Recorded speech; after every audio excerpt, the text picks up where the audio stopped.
night, everybody. Please rise and join me for the Pledge of Allegiance. I pledge allegiance to the flag of the United States of America and to the republic for which it stands, one nation, under God, indivisible, with liberty and justice for all. Thank you. This is the Rye Town Park Commission meeting of November 20th, 2018. Debbie, please call the roll.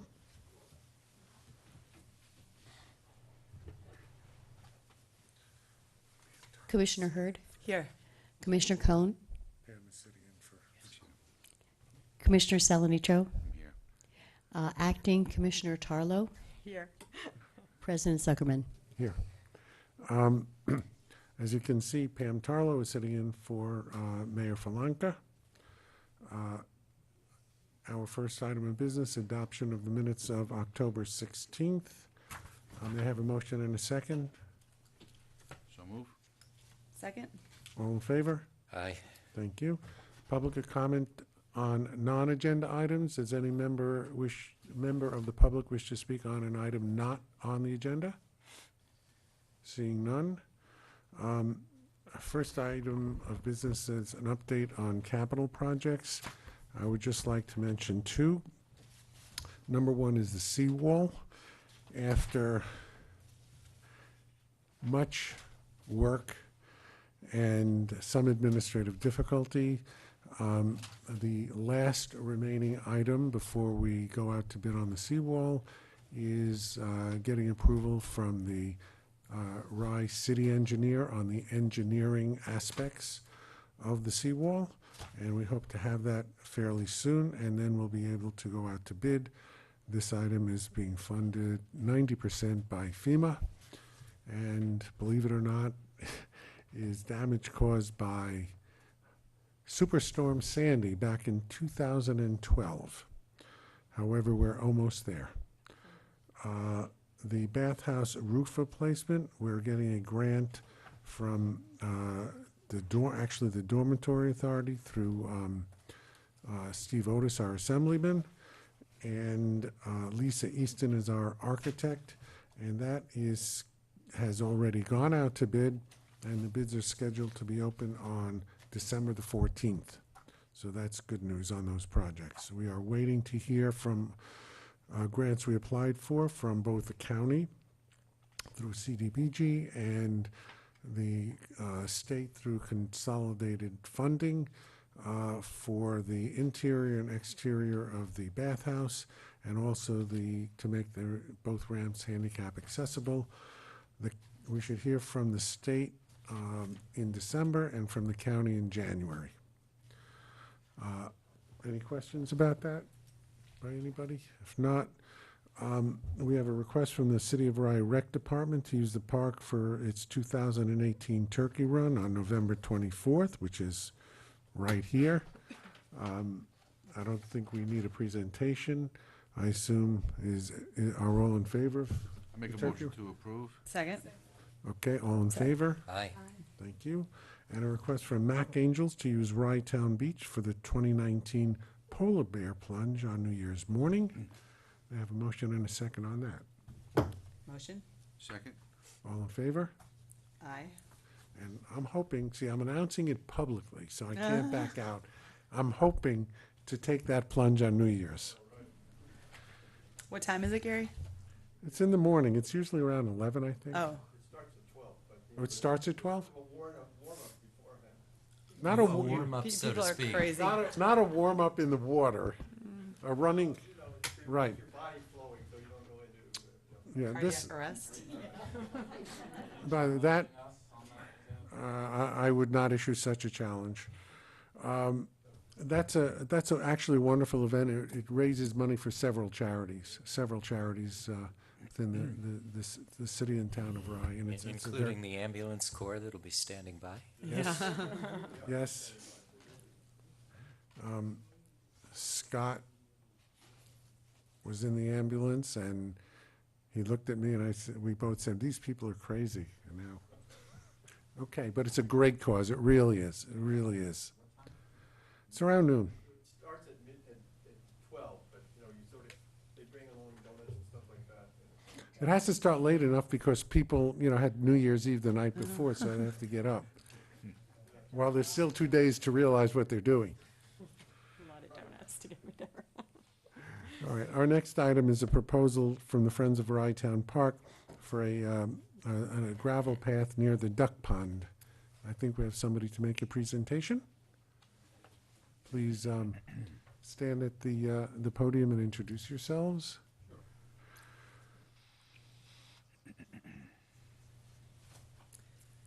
Thank you for accommodating us. Appreciate it. I'm Ellen Slater. I'm Charlie Northshield. We are representing the Friends of Rye-Town Park tonight. It's been, the Friends of Rye-Town Park's goal over the years, over 26 years, to do something for the park and try and do it on a yearly basis. Well, unfortunately, we've had a few years in between where we've been able to really do something for the park. Our last gift that we gave to the park was the kiosk that sits at the top of the driveway opposite the bathhouse there. So, the pond is so popular to everybody, and everybody seems to love the pond, and it's all, basically outside of the fencing of the pond is all swampy area, so it was our idea to come up with a path. I think in your packets, you all have a picture of what it's gonna look like. So we engaged Grosier Gedney Architects to put together a plan for us, and they came back with this design, which we think is absolutely gorgeous.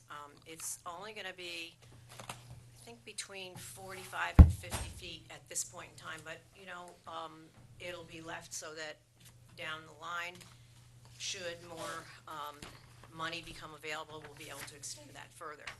So what we are asking right now is if the commission will give us permission to do the work. We've engaged a landscaper who will do the work.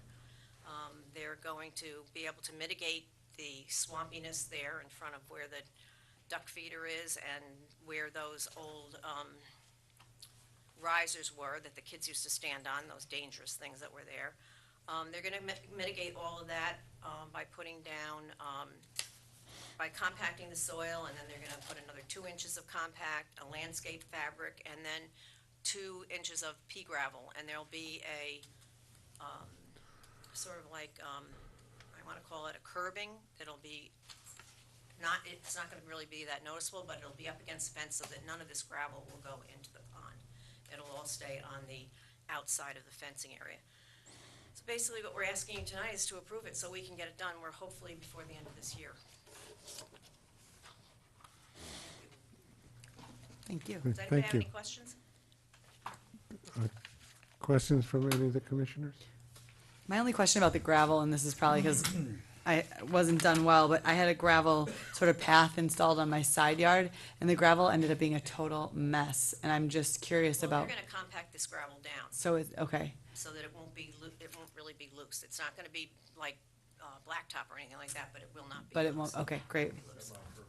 Yeah, no, this is awesome. It is really gets swampy in front of that We pond. think it's going to look really, really nice. Yeah. One of the things that I've been thinking a lot about, but I'm on the parking subcommittee, is, the issue with parking with the cars going over the bridge, trying to redirect that, but also trying to make park goers understand that when they are around the pond, that they're in a safe place, they're at the park, not in the parking lot. And so this will definitely add to that clear, understanding of this is for pedestrians and for people and not for cars. So it's Exactly. great. And you'll still be able to push baby carriages and wheelchairs and whatnot on it because they are going to compact Yeah, and they it down. do. Yeah, great. The rendering is very attractive. Thank you. Thank you. Thanks very much. Ellen, I have a question. Will you be able to advise us about how the maintenance staff is to maintain the gravel? I mean, once it's installed, then what? In terms of Yeah, continuing to roll it or continuing to compact it? When it's finished, we'll have some discussion from the landscaper as to what we should do to maintain it.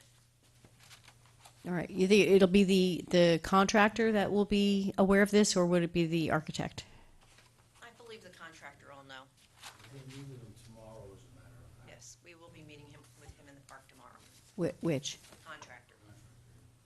Understood. All right, please contact our office, and make sure that there are insurance certificates, that cover, all contractors doing work on the park. Okay, will do. Thank you. As soon as we know when he's gonna start. I just have one question. I know that some time ago, there was discussion about children possibly picking up stones, and these obviously are easier to throw into the pond and, because they have the ducks out there. So, A, is that a preventable thing, where the gravel can't be thrown? I think it may be a little Hopefully, difficult. It would be my hope that if there are children there feeding the ducks, that they would have a parent or a supervisor with them. And it would be, And what's the primary purpose for this little small stretch again? I'm sorry, because it's very swampy there, and Mm-hmm. it's always muddy. And this will alleviate people having their kids get full of mud and Would- all wet and everything else when they go down there to feed the ducks. You have a contract already in place? We do. Would you be adverse to looking at a different product that looks the same, does the same thing, and will not be a problem for the stones To be getting loose? perfectly honest with you, we went with what we went with because of our limited funds.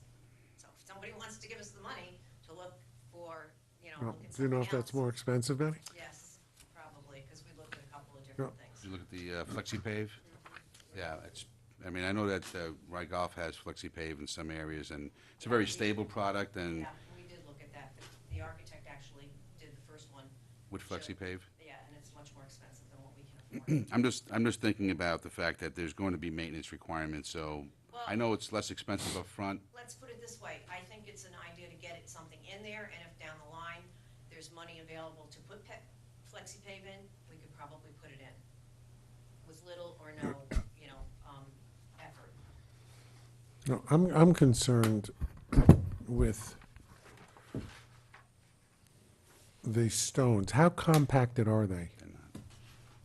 I can't tell you, because I haven't seen It's that. pea I just gravel, know so that it's it's pea gravel, it's very, very tiny gravel. and What we've had experience with in the town of Rye is we installed a very lovely water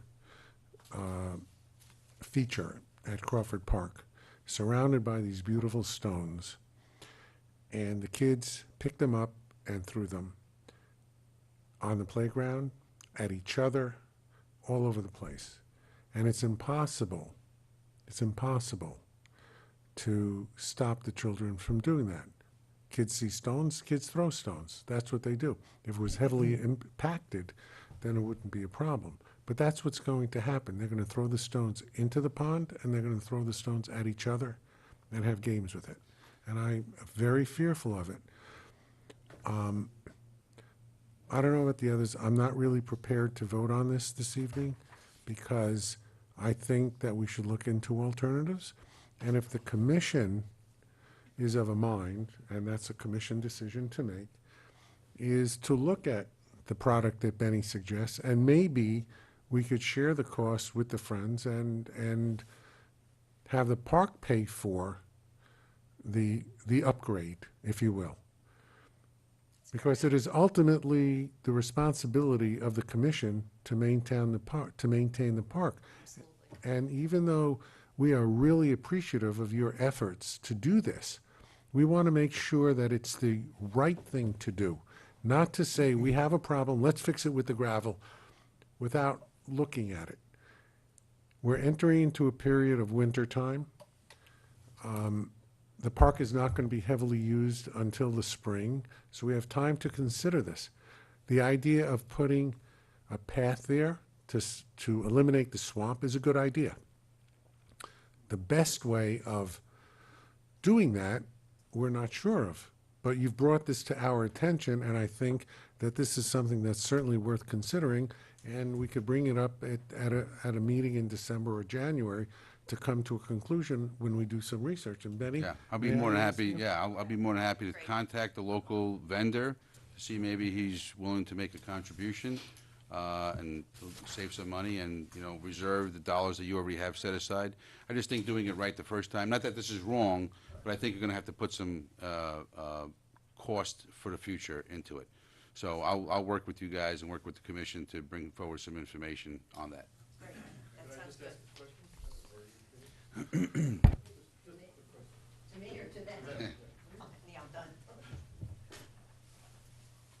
When I first heard about this, I thought about that because that's been my experience too in many parks and places where they use gravel on the surface. It's just a magnet. Kids love to throw it at it. And so- Handfuls at a time. So I completely understand that. I think the model we're talking about, I had something where you would channel the moisture down into, say, a dry well, like that one of those Coltec things where they get the water. Would that at all be feasible in a situation like this? I think we'll look into it. The FlexiPay product is all-in-one type of concept, and it's used primarily in wet environments for that purpose. But we'll definitely work together with the Friends. Right, and the commission may wish to expand the length of the path. And this is just coming to us afresh, if you will. We haven't really looked at it and analyzed it, which is something I think that we need to do and come up with the best solution. All right, thank you. Thank you. The Duck Pond Committee Pond Report, I think, Jamie, do you? Just one quick word, I'm not gonna do a presentation, just a quick statement, and then I'll be done. Hello. So I just wanted to make clear. Introduce yourself, Jamie Can you hear? It's Jensen. Jamie Jensen, 588 Forest. I just wanted to make it clear that the report that's on the web and that you all have a copy of reflects a compromise, which was actually kind of hard. And I really wanted to make sure folks knew that the committee put aside their personal biases to look for some common ground. Chris Cohane, who many know, designed and oversaw the pond expansion 15 years ago. And Kathy Savolto is a former mayor and acutely aware of the political difficulties these kinds of seemingly small decisions can have, really came forward and did their best. So I wanted to just say I appreciate that. But I want to note, since we submitted the report, it has come to our attention that the Rye City Insurance Adjuster and the Rye Town Legal Counsel are in disagreement over liability.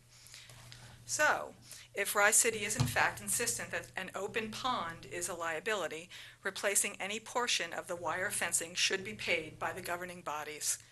I do not recommend that you ask the community to raise private dollars for something the park should have managed within its operating budget. Thank you, Jamie. I just want to comment on something else that you had written. You raised some questions in terms of the maintenance of the grass itself in the park, in terms of overseeding. No, in another one. In another one. I'm sort of moving on, and I think that it behooves us. And I'll reiterate what I said earlier, and I guess it kind of goes along with what you just said. I think we do need to study the park itself. We've done a lot of work on promoting the beach, and I think last season was very successful with that. And I think we really need to work with the community, with the Friends, and possibly with Chris Cohan, or other people. I mean, your email suggested an agronomist. I think that came from Matt Cunningham. I think we really need to look seriously and plan what we want the park to be. Where should flowers be? Where should trees be? Where should, the pond itself, the history of the pond is such that perhaps it has been allowed to get overgrown.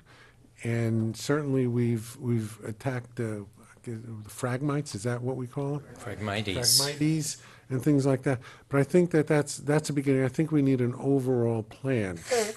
And we need to bring all members of the community, and that includes with the fence as well. And I just want to say, I think we all really appreciate the work that you and the committee did on that. It's a very touchy subject for some of the reasons that you cited. And this is not the end of it. We have to make a plan. I said way at the beginning, that fence is really ugly. In my mind, I don't know if it's in the mind of the other commission members, in my mind, it's like, okay, we should get rid of that fence, but then what? Leave it open or get a nicer fence? And, I'm not going to speak for Josh, he can speak for himself. but, and certainly might. But, if we're gonna go for to put a nice fence around the pond, if that's what the choice is, then we have to figure out how we're gonna pay for it. And whether that's commission funds, or there are people who are willing to raise money for that, that's an open question. Here's what the park used to look like, the pond.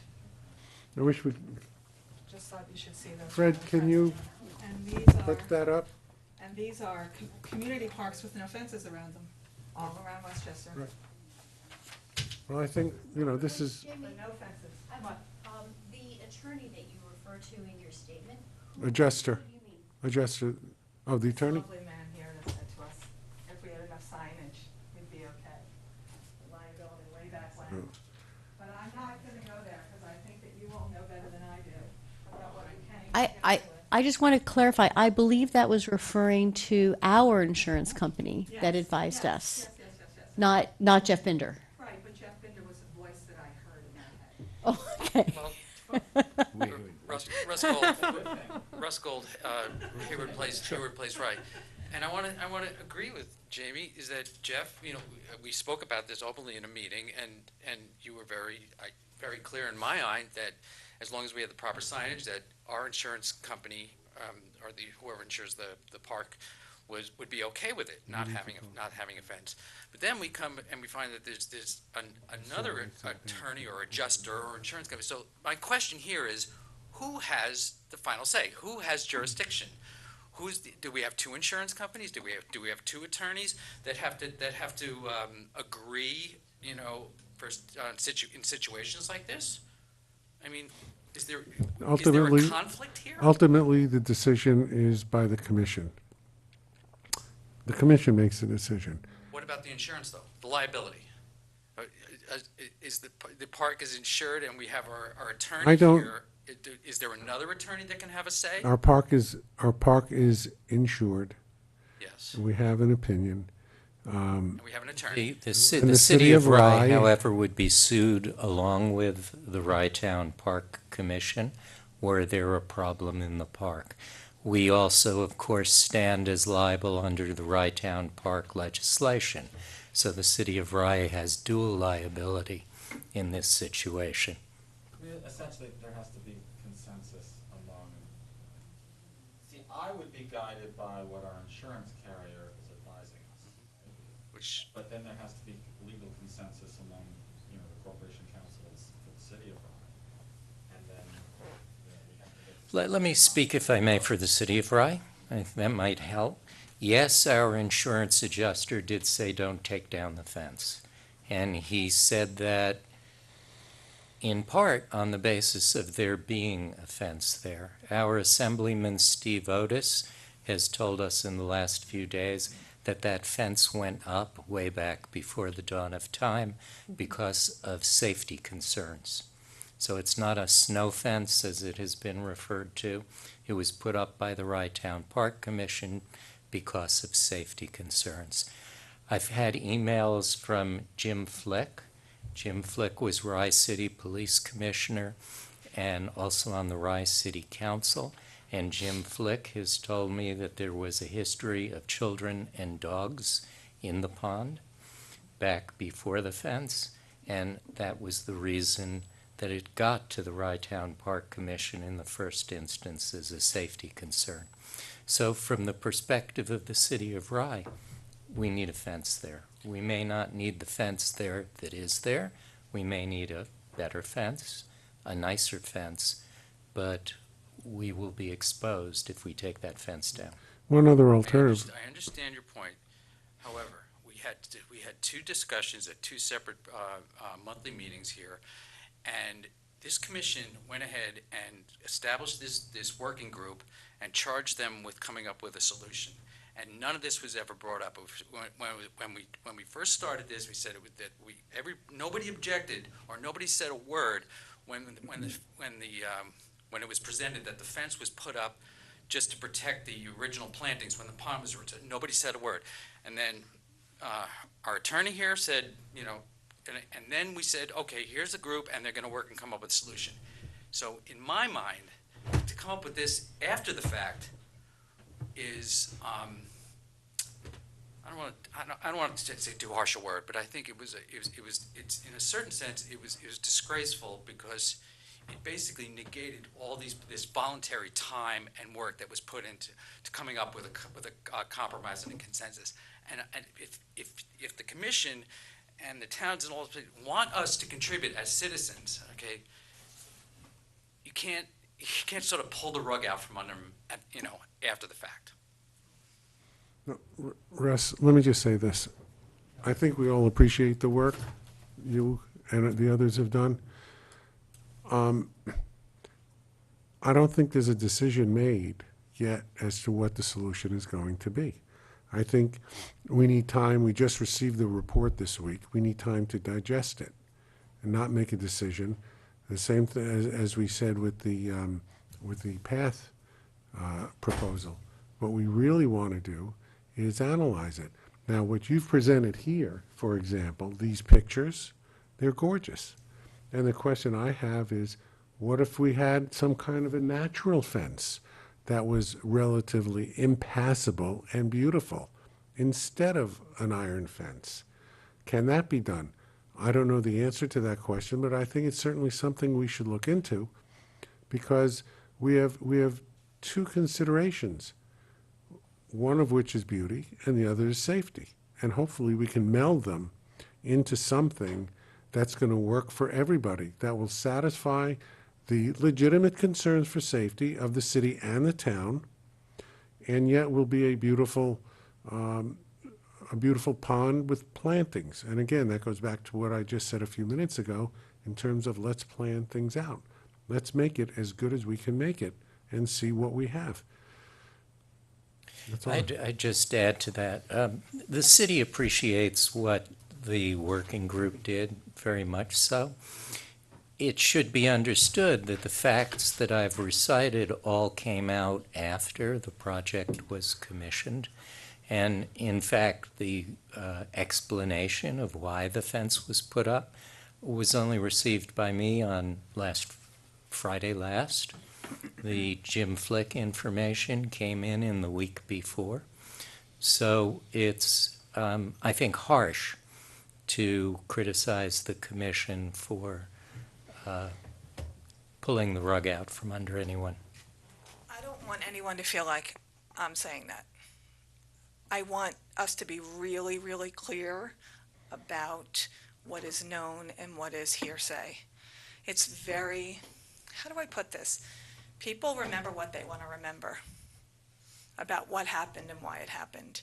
And I found that sometimes you just need to go back and look at the original documents. It might be a good idea to look at the original grant that was awarded to the Friends of Rye Town Park and the commission in 2005. And look, because they wouldn't have approved that proposal if there was an expectation that there would be a permanent fence fully circling the pond. I think that within the city of Rye, the dog issue tends to color the conversation. And so what people say in public meetings about all this chaos and everybody in the park, it's basically grown-ups not controlling their dogs. And since then, in 2015, we made it really clear that dogs are not allowed anywhere near the pond. So that shouldn't even be a conversation. It should only be about liability for people.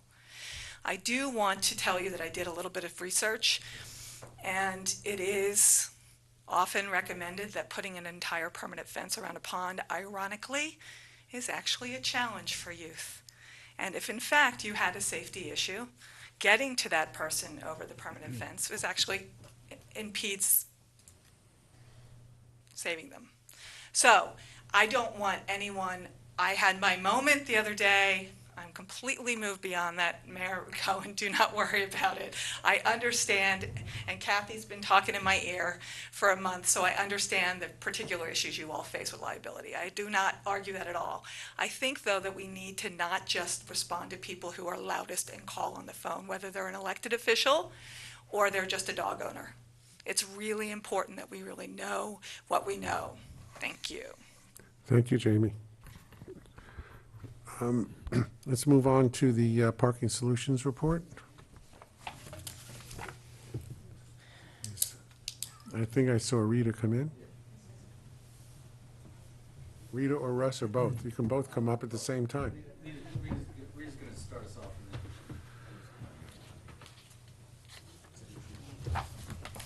and then.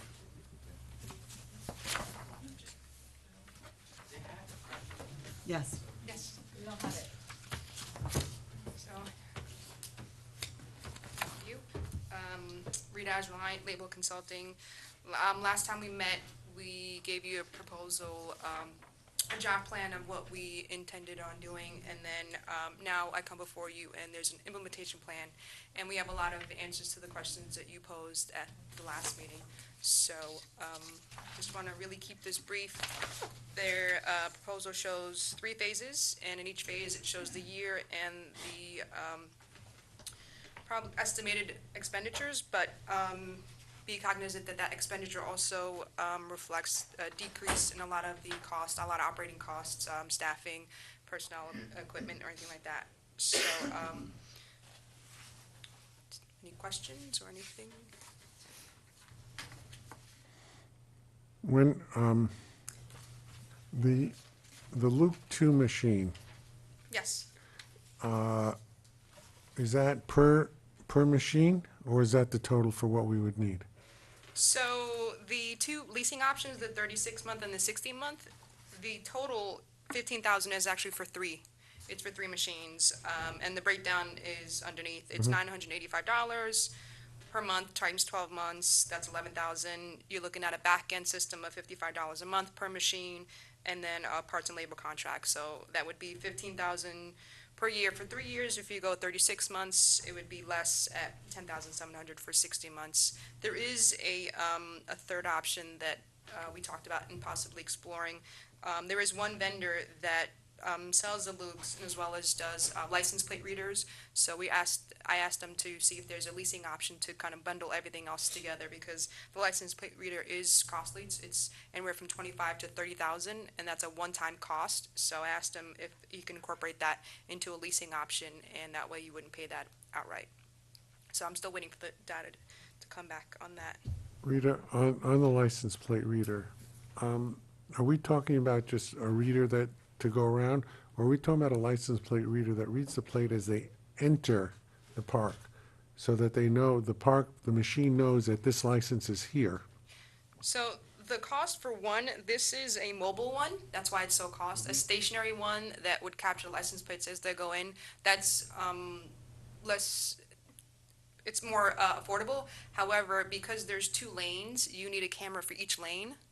And I think that it would go in and capture it, but the problem is that you would need individuals to pay for the parking prior to entrance, and that would tie up the whole, the 2 lanes. So the goal is to get the vehicles in as quickly as possible, have them give an opportunity to pay with their phone, and to go to the machine at several locations, several entrances, and then go in with a plate reader on the back of a pickup or a golf cart and drive around, and basically scan the license plates to make sure they're paid. Okay. You want me to answer that? It's magic. Bill asked, how does that work?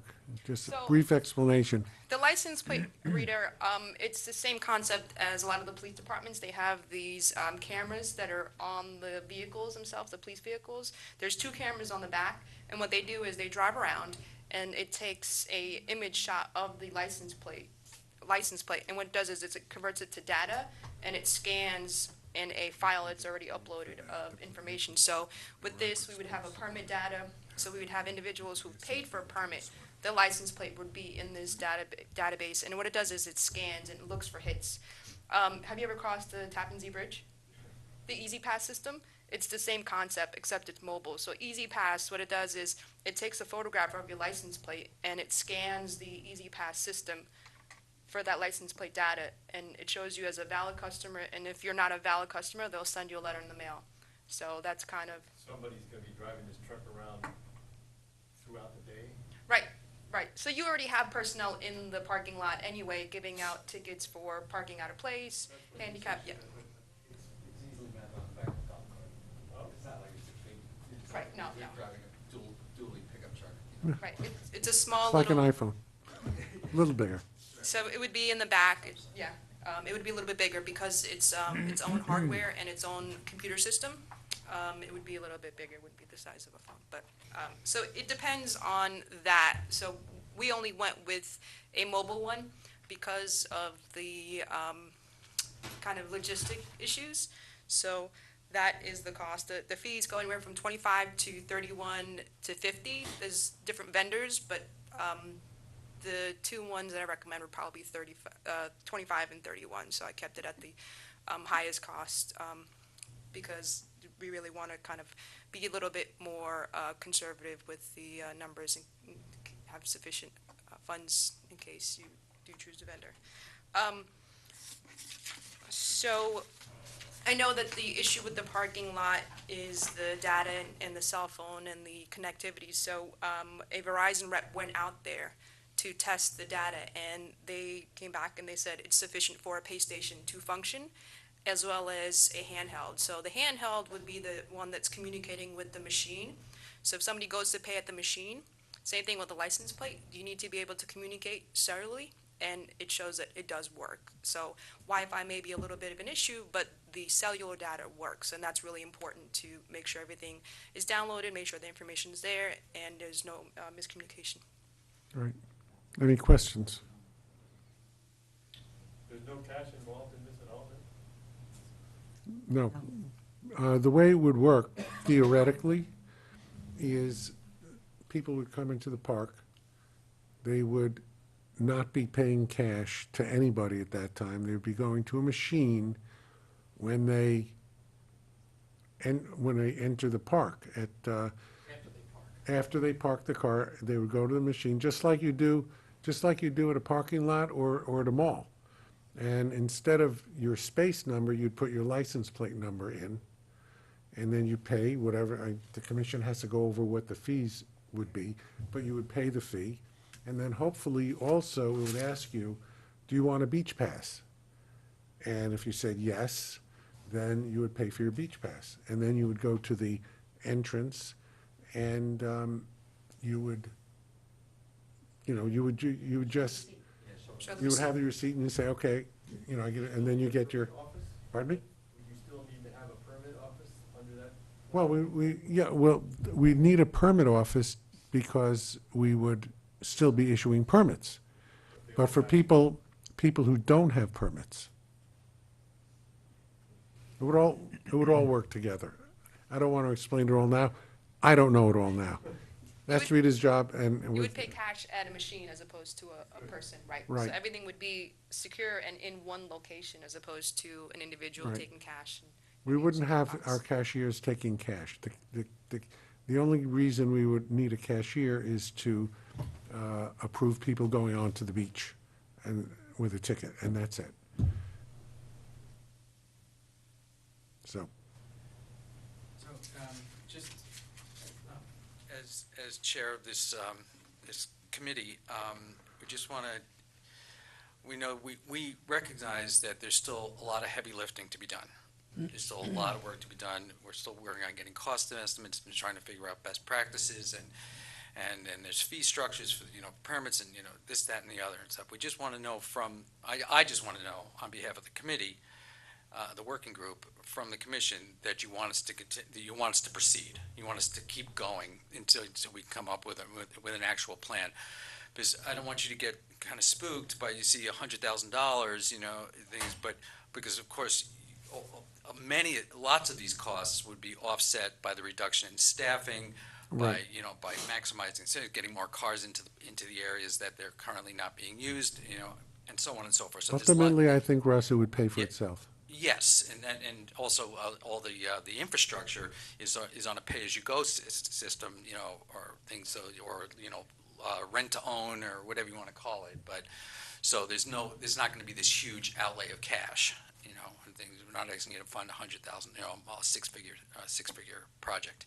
So I just want to know from the commission that you want us to continue to do our work, and that you'll, we're going to have to, I think at some point, we're going to have to maybe break it down a little bit and maybe some of the committee work with one or two commissioners. I mean, fortunately, Emily and Benny are on the committee and stuff, so then we could really get granular, and then with their help, we could present it to the commission. I absolutely agree. Okay. Emily, you? Yeah. You I want us mean- to continue? Yeah, just, I, 80%, it was something around 80% of the parking fees have been paid in cash prior to now, or up Yeah, until wouldn't now. it be nice if we could Yeah. flip it around and maybe, maybe 20% or less? Well, I you don't know? care how much is paid in cash, but as long as Yeah. it's going to a machine, Yeah, but as long as it's going into the machine and we don't have a bunch of people handling it, right? Exactly. you know, and it'll get picked up by a licensed, bonded person to take to the bank once every whatever The other- period. Beyond just automating, and the other mandate to the group was to see if we can, reduce the environmental impact, the negative environmental impact that we have cars are currently parking in the park, which has been a big community issue for many years. And just to, and also to, what was our other charge here, is to, and, oh, right, and with, and this is, I know something that was important to Emily and to the rest of the group was to improve the general traffic flow, so as to improve safety and maybe hopefully eliminate the collapse of that bridge, which was never intended for cars. Okay. So again, so those three things, improving safety and traffic flow, reducing overhead, and reducing the negative environmental impact on the park. Thank you. Thank you, Russ. Thank you, Rita. Appreciate it. Is there a presentation from the Barley Beach House tonight? I thought that they might, but seeing none, that was a short one. Presentation, Sorry. Gary, since you raised barley, I'm just curious, how is their season? I think that not as good as they would have hoped, but I think that under the circumstances, they were okay. Debbie, you know more than I. I would have said pretty much the same thing, that I think their late start put them further behind than they would have hoped. I think they are resolved to have a better season next year. Certainly while they were selling, open for business, they were beating their minimums without a problem. So I think that they're in a good place to build. They've clearly indicated to me that they've got plans for the winter for continuing the capital work on the building.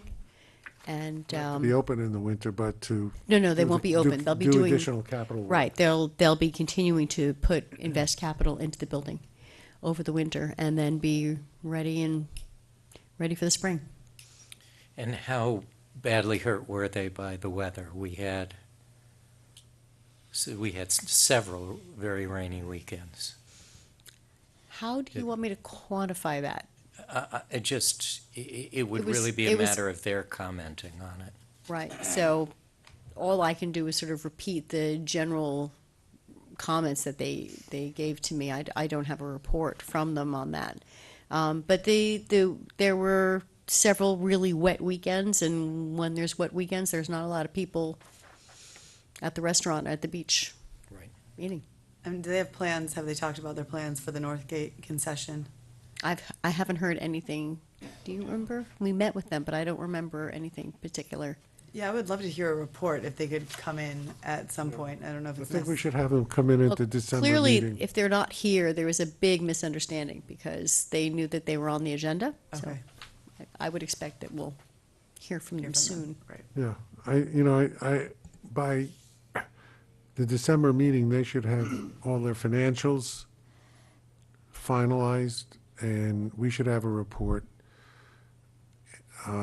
And we should actually have a report based on the end of the year, because officially the beach is closed November 30th. So by the December meeting, we should have more of the financial data. We're still expending money because we still have people on duty. So we should be able to get that. And my understanding from them, as Debbie said, is that they're going to continue to do interior renovations, with the hopes of making it even more attractive. Bill? Make one point. Sure.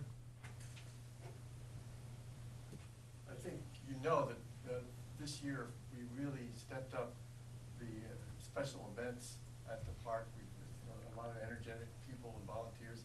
And one of the things that was disappointing was that they had the big fall festival in the middle of October, and they had shut down their season at the end of September, pretty much.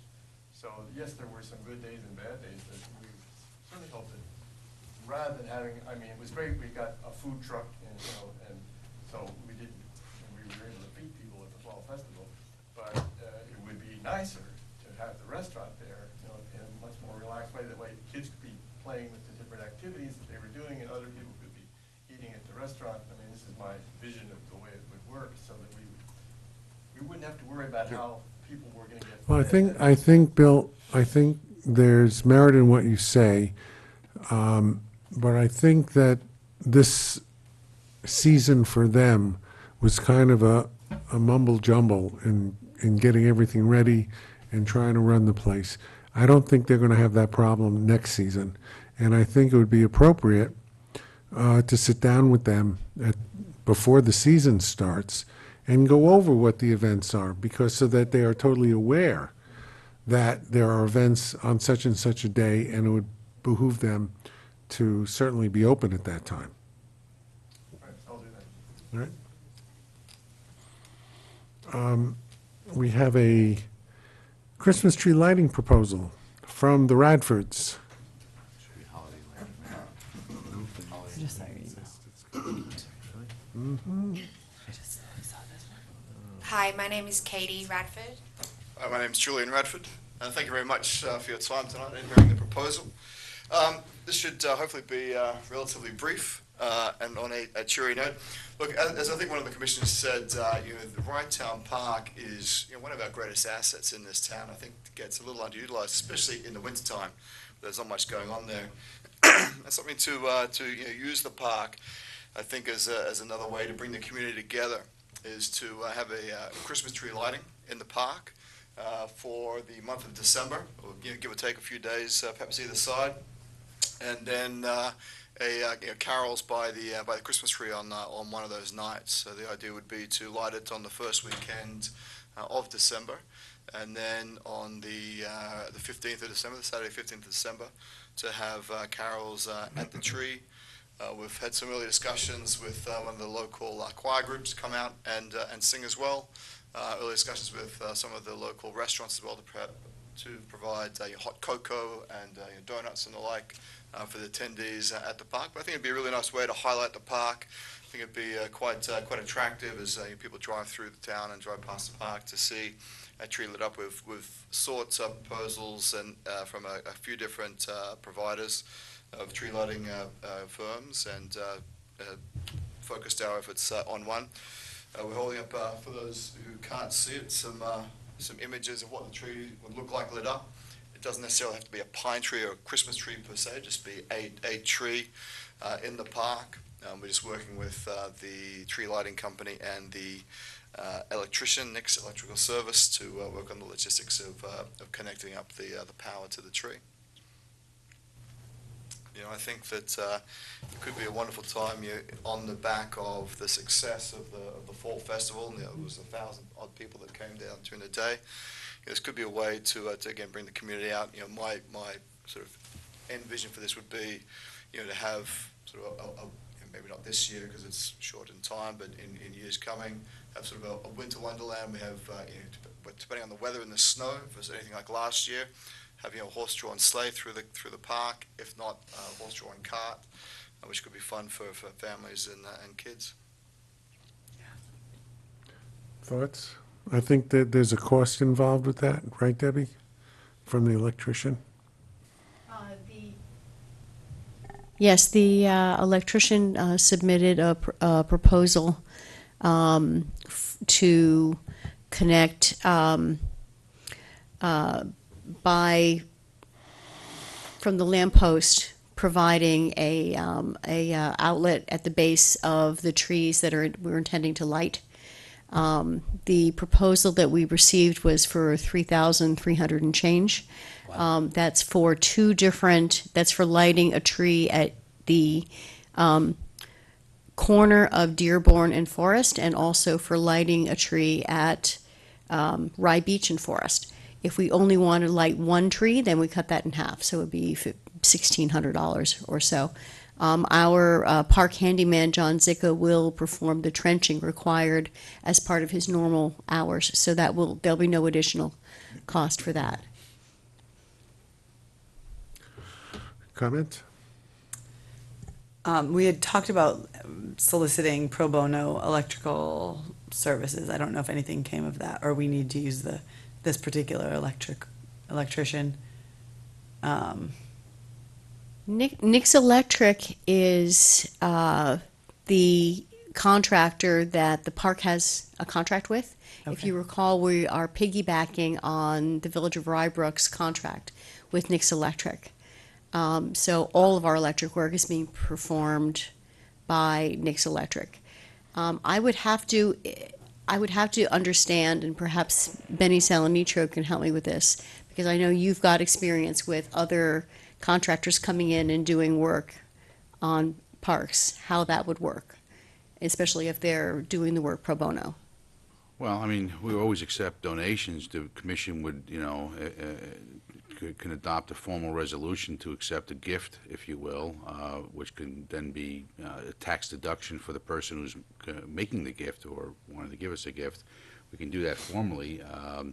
I think anybody who does make a donation, has the opportunity to use that as a tax deduction for their purposes. But it's commonly done. It's acceptable, and because we have no money, the more that we can get done for free is even better, right? So.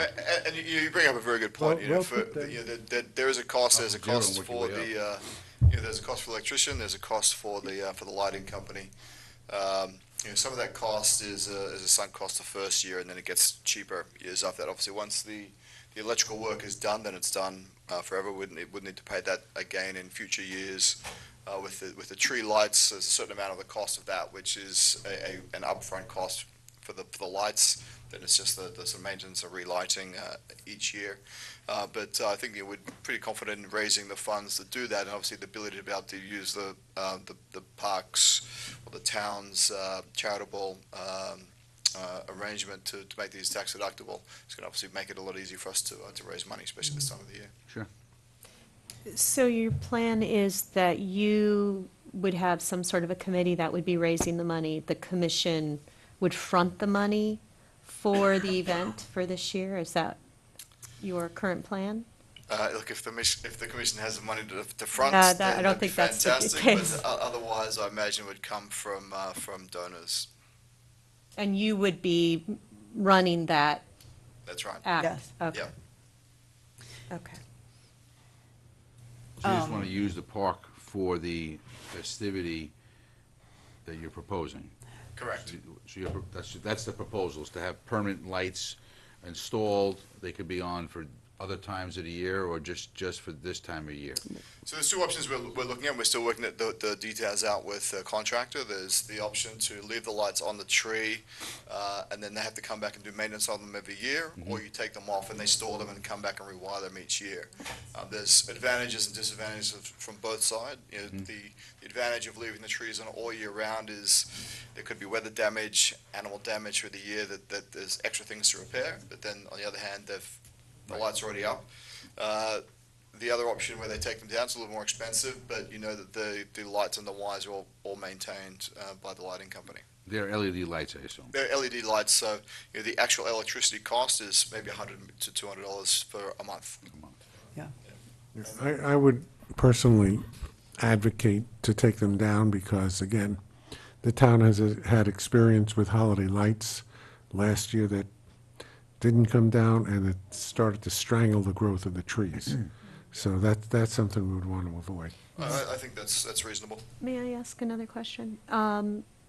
Maintenance, if you have an event like that, they said 1,000 people, currently, if there were an event of that size in the park, there would be people working at the park during that period, right? So when you're talking about the costs associated with this event, it's not just the electricity and the lighting, there's also the staff time and everything else as part of the costs The associated. police presence And as the well. police presence as part of that. It's Have that you big. calculated that into your analysis? I'd be interested to hear what your thoughts are about the staffing requirement of the park. And this would be for, the carols, for this year, obviously it's just carols. We don't really have the time to organize, the horse draw and sleigh and the rest of the festivities. But for the carols, it's really going to be probably, hour, maybe hour and a half total of people in the park. And people are going to get there. A large amount of people are going to walk from surrounding neighborhoods. A few people are going to drive and park in the parking lots there. We'll have plenty of parking in the parking lots. I don't think we have to worry about that. Exactly. So, and so they're there and they're gone. So as far as the staffing, ideally parking would be free for the event. But because again, it's only for an hour or so on a We don't potentially charge parking in snowy- the wintertime. Perfect.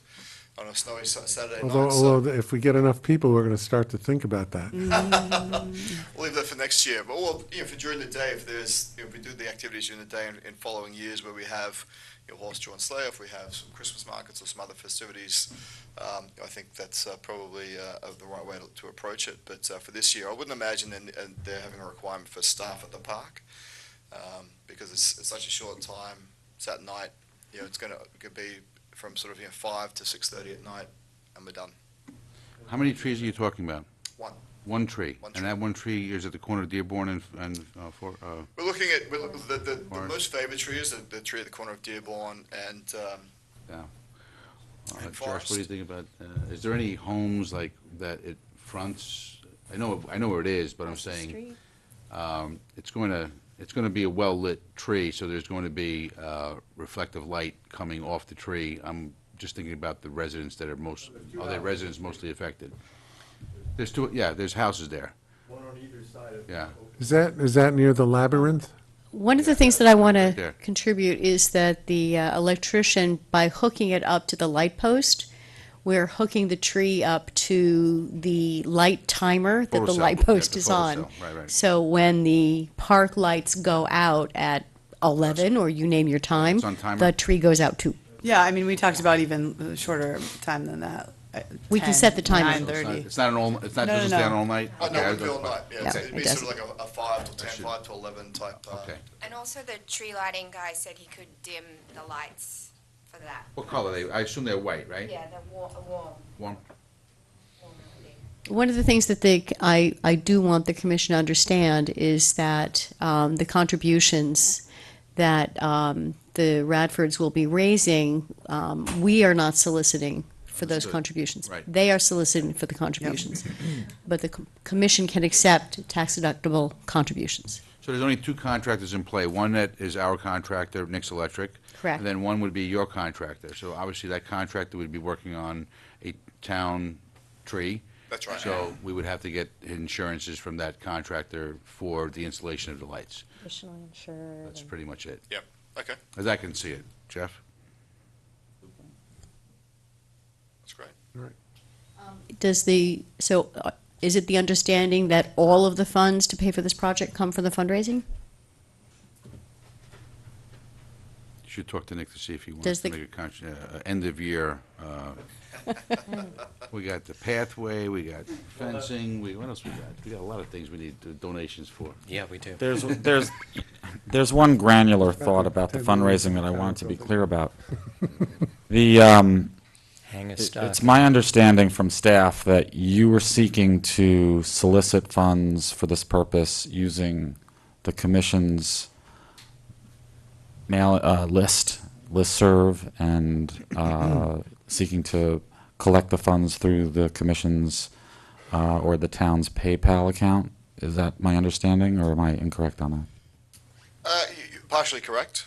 So look, we've got a certain amount of money we need to raise. Let's call it $10,000 to $12,000. I'm not sure of the actual mechanics of how payment would be received. If there is a venue, a portal that people can make an online payment using, or using PayPal to make payments, that's great. Otherwise we can figure out some other way to do it. But as far as using the list from the town, look, if that's another way that we can get to see what sort of other support there may be for this event, or for this tree lighting, then I think that'd be great. If not, look, I'm quite confident we can probably raise the money, just from word of mouth and spread already. We've had quite a lot of people that are interested in supporting this, but I think it'd be great to be able to use that list. So if we could, that'd be appreciated. Some of the research that I did leading up to this meeting was to try to understand how other towns funded tree lighting. And it seemed to me, well, it's not, exhaustive, but some of my research indicated that there were third-party organizations that sort of stood between the town and the event. So, for example, chambers of commerce. I saw a lot of chambers of commerce were raising funds for tree lighting ceremonies on municipal property. What I didn't see was the municipality itself raising money for tree lighting ceremonies on municipal property. I just want to put that out there. So it may be a better idea for us to have some sort of intermediary GoFundMe, some sort of entity that would be easy for you to raise money online for, that would stand in between the town and the event. Yeah. And this, as you can tell, starts to get into establishment clause issues of taxpayer dollars supporting. While this is a secular event, there are some gray areas in there. And I'm not saying we shouldn't do it at all. We should do it. I think it would be probably a better idea, if the commission agrees, to help you establish a GoFundMe account, something like that. The other point I wanted to raise, if I may, was the $10,000 cost. Is that being backstopped by anybody, or is it the town that's backstopping the cost? So if you don't raise the $10,000 or whatever, who's responsible? Look, you raise a good question. And just to address the first thing you said, look, I think a GoFundMe page would be a great facility if everyone understands how GoFundMe works and go on there and get lots of information. So it's a great centralization of the communication effort and the fundraising effort. Being able to put information on there about that it's a charitable donation, again, it gives people a receipt out of there that they can use for their tax purposes and so forth. So that's a great idea. We'd love to go down that path. As far as the town's ability to backstop, if we get to, let's say, 8,000 out of 10,000, we get this shortfall of say $2,000. I'd be interested to hear what the ability is for the town. Look, I'm pretty confident we're going to be able to raise the money, but I'd be interested in what sort of ability the town has to backstop any shortfall or unforeseen amount. I don't know that I don't think we have any. I don't think we have any on that. I mean, I think that the limit would be to put the electrical line in to the tree. I think that's the limit, and to give permission to use the park for the purposes for which you have just explained. I think that's. But we're looking for the electrical, when we were looking for the electrical work to be donated. So I don't think we're going to backstop that. Who would be the best person to approach Nick from Nick's Electric on being gracious and donating his? Yeah, I'm there. I think you're the. I can ask. Carry the message for us. We can put a sign up, You want his cell number? I give it to you. Sign up. or a little, Thanks, his Jay. logo, yeah. Got it. Yeah. Yeah, my just quick perspective on this is, I do feel like the fundraising efforts will be successful. There's been a lot of talk about this. I know last year there was an effort, people were really excited about it, and then it didn't happen at the last minute. And I think that there's a community that would get behind this. I also think this is a great event for the park in terms of recruiting new supporters. So at an event that, like the Radfords have pointed out, where the park is underutilized during the winter months, So I think it's a great idea. I've seen a couple trees lit already, which is exciting and early, but it's, to me, it's just such a joyous part of the winter season to see these lights, and I think it would be so cool to see it in Rytown Park. And personally, if that tree was across from my house, I would be so psyched. Wish that my neighbors would do that so I could look outside and see it, but it's just my own. Well, we'll see. Yeah, right. All right. All right, so I think we have a consensus on giving permission for this event. And obviously, it's going to happen before our next commission meeting, so I think you need to keep Debbie apprised of Definitely. No, the it won't fundraising be effort. before. Yeah, will it get lit on December 1st or 5th? That's, we're targeting it that sort of first week of. They're doing the it month. before our next meeting. Right, so we need to, Right. Yeah. Depending on the availability, one of those days, that first week would be the install date, and then the 15th, Saturday the 15th of December would be the carols by the tree. so what is the outreach in terms of letting the public know? Are you using city or town web pages or anything like that? Or are you just doing it as an independent? Look, again, I'd be very appreciative if we're able to use city or town venues to advertise the event. Other than that, there'd be a lot of work. That's okay? That's okay. That's not a problem. Okay. It's not a Yeah, problem. That's- that'd be great. A tree lighting is a secular event when it comes to that, so that's okay, publicity.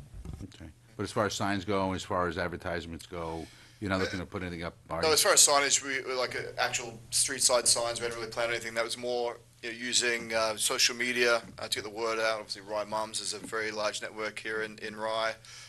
Word of mouth Okay. and other such. And we could put it on the venues. commission website, too. Oh, that'd be great. Excellent. All right, thank you very much. Thank you very much. Thank you. Thank you. Take a vote? We need to take a vote? I think we all agree that we're giving permission to Okay. do this. We have one more proposal. The so-called upscale event venue at Rytown Park. Ms. Pedrera?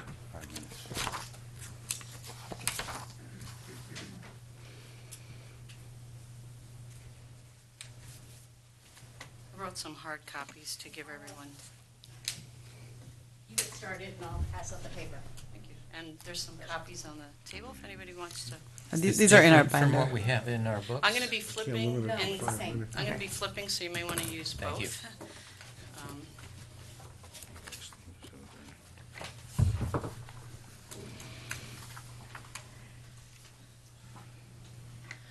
So, just to get started, just to introduce myself, my name is Jane Pedrera, and I've been a Rye resident for 20 years now, and I'm a very avid user of Rytown Park, where I walk, I bike, I run, and I occasionally use the beach as well. So, like many people, I'm very sentimental about the park. I find it a very serene place to go, and I go there almost every day. So, you may remember me because I did donate some perennial flowers, and I did some gardening this year. Yes, 8 we years do, ago, and thank you for that. You're welcome. 8 years ago, I proposed a non-smoking policy, which was also adopted by the park. This proposal, I recognize, is slightly more ambitious. So I'd like to take you through it quickly, and then I hate to say this because the last presentation took up a while, and we really do have to close. We have a council meeting afterwards, okay. but I was going to try to keep it within 10 minutes, if Okay, you don't thank you. mind my going quickly. you. And I know we'll, take questions afterwards. Anyway, as others have said, I do consider Rytown Park to be one of the treasures of Rye, and I'm very passionate about trying to find a way to fix the historic buildings. It's no secret that weather, neglect, and age has led to deteriorating structures that you can see all over when you enter the park. And while we all inherited this condition, it behooves us to take the necessary steps to try to improve these structures before they become dangerous. And I've included some pictures, which I'm sure you're all aware of some of the structures. But first, on page 2, let me just summarize the proposal quickly. My vision is for an event venue that is strategically located away from the beach and the residences. It would be a temporary structure from spring to fall, thereby extending the revenues of the park beyond just the busy summer months. During the beach season, events could take place in the late afternoons and the evenings. And as shown, there's an addendum on page 18, which shows a typical summer wedding ceremony, which typically starts around 4:15. So it wouldn't really compete with the beach traffic at that time. Due to the popularity of outdoor venues, Rye Town Park, I believe, could generate 5,000 to 10,000 per event. It would be nice if the park offered discounts to that for the benefit of the local residents and to encourage their use of the venue.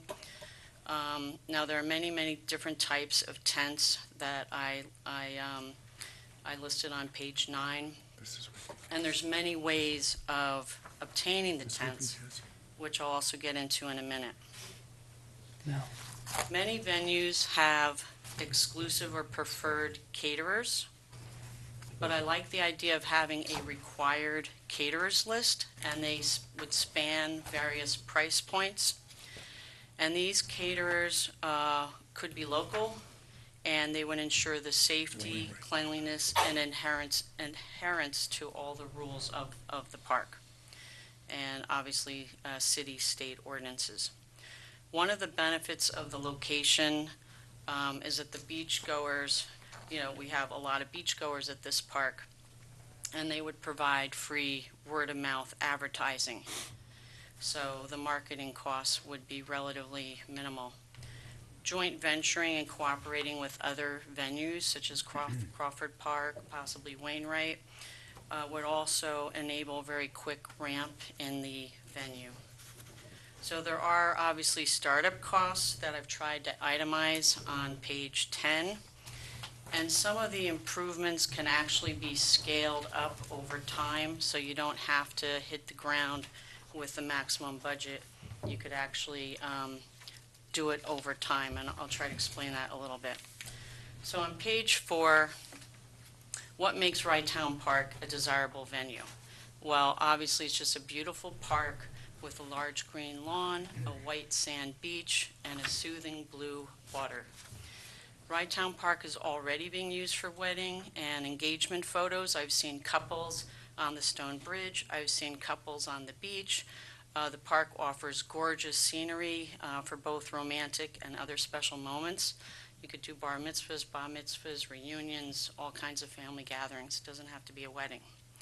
So another reason why this could be a successful venue is due to the size. This is obviously a 28-acre park, and there's a lot of size. Many country clubs have size limitations, and they don't do a lot of weddings because of their members at the club. All-weather tents are required, obviously, to protect guests in the event of inclement weather. Some of the newer tents are rated to withstand 70 to 90 miles an hour winds, which we could have used that this year. So, wedding planners are typically responsible for dressing up the tents, and they're responsible for all the details of the wedding, so the park wouldn't have to do any of that. And they're responsible for the reception, obviously. The caterers are responsible for setting up and taking down all the tables and the chairs. They serve the liquor and the food. So really, Rye Town Park would be responsible for the marketing of the venue, obviously acquiring the tents and setting up the venue and maintaining the venue, and also booking the events. So in time, I believe a new profit stream could fund the improvements and the beautification of the park. This venue, like I said before, would diversify the revenue stream, so you wouldn't be completely dependent on beachgoers for a 3-month season when weather could obviously impact your revenues there. So flipping to page 5, I realize there's a lot of sensitivity around the use of the park. I do believe that a 28-acre park is ample room for picnics, dog walking, runners, parking, and more. And as Bill could attest, the pavilions have been very successful as an open-air venue.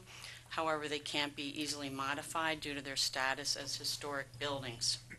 So, and it's understandable that many residents want less parking. I agree with that notion.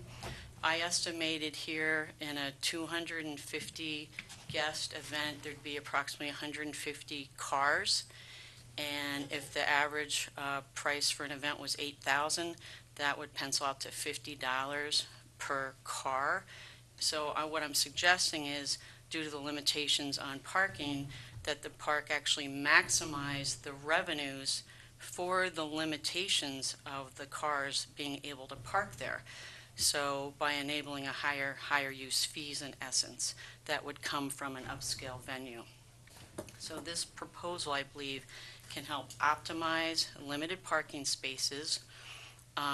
It would not require permanent structure, could be temporary structure, and it would not require outside management or business to come in. This is something that I believe the park could do. On page 6, I've penciled out where the venue could work. It's a relatively flat area, but may require some grading.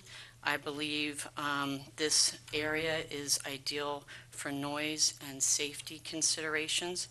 The bottom picture really shows you a perspective of where the venue would be in relation to the park. You can see it's pretty much in the middle of the park. And it's away from the heavily trafficked beach area and also away from the residential areas. This possible spot is also close to the roadway so that the caterers, the generator, trailer, and the porta potties can be delivered and serviced. And the trees in this area, there are a lot of trees, they would also provide cover from the surrounding residences so they wouldn't be staring at a tent. The tents would be placed as close to the center road as possible to leave room for open picnics and other uses. The wedding ceremony, you can see an idea of where it could be in the middle picture. And there's some flexibility there because there doesn't require any structure. And on the top picture, I just put a G where I thought you'd want to hide the generator in the trees, and the porta potty would be hidden as well. Right. This is a very interesting proposal. Thank you. I think it merits a lot more study than we have tonight, and I think possibly we could flesh that out. Could be with one or two members of the commission and Debbie to see, you know, how much detail we can get into. But let me just ask the commissioners, is there any interest in going forward with this and putting a tent and exploring it? Or is this something that the commissioners are not interested in at all? I'd suggest we explore it. It's a novel idea, certainly to me. I think there are many questions that we'll have, but I'm very grateful, Jane, for the amount of thought you've given this. Thank you. You're welcome. I think it's an incredible proposal. As I said, it's just kind of out of left field. Like, who would have thought of this? But it makes a lot of sense because people are always looking for venues for parties, not just weddings, but And all if you- kinds of If parties. you look at how much money is made, I've put some detail in here, are some of the other venues, how much money they make. It's quite Yeah, significant. and we have a natural, forgetting the tent part, because you need a tent for inclement weather. But the fact is that we have a natural beauty for people to have major events that you don't find in a lot of other places. I agree, and that was my inspiration. I feel like it's an underused Yeah. place, really. We have to explore a lot of details. Ben? And I Yeah, have I agree. pictures of the clear top tents, which I'm recommending on Right. page 19. They're actually translucent tents that you can see through, so they're not as ostentatious as, like a big white. I think that this bears a lot more looking into. A lot more looking into. I thank you so much. Okay. It's really terrific. Okay. Thank you. Thank you. You're welcome. I think that basically, Debbie, do you have anything to say about the management report? The financials are next. The one thing that I want to comment on is we had the great fair that was run, very successful. I think, Emily, you were there, right? No? Yes. You were, right. I thought I heard that you were. I was not able to attend, but I heard that it was terrific. And thanks to everybody. Sarah Suma organized it, and the staff, and everybody else who was involved. Terrific. Any other comments or questions? You have anything to add in the management report, or no? No, I really don't. We're getting ready to wrap up the season, and the winterization is well underway. And Sal Valiente and his crew, I think they're down to 2 or 3 guys at this point, and they're going to get ready to close up shop after Thanksgiving weekend. All right, thank you. Motion to adjourn. Happy Thanksgiving, everybody. That's Second. right. Thanksgiving, Thank you, yes. Betty. Happy Thanksgiving, everybody. Second. All in favor? Aye. Aye. Thank you.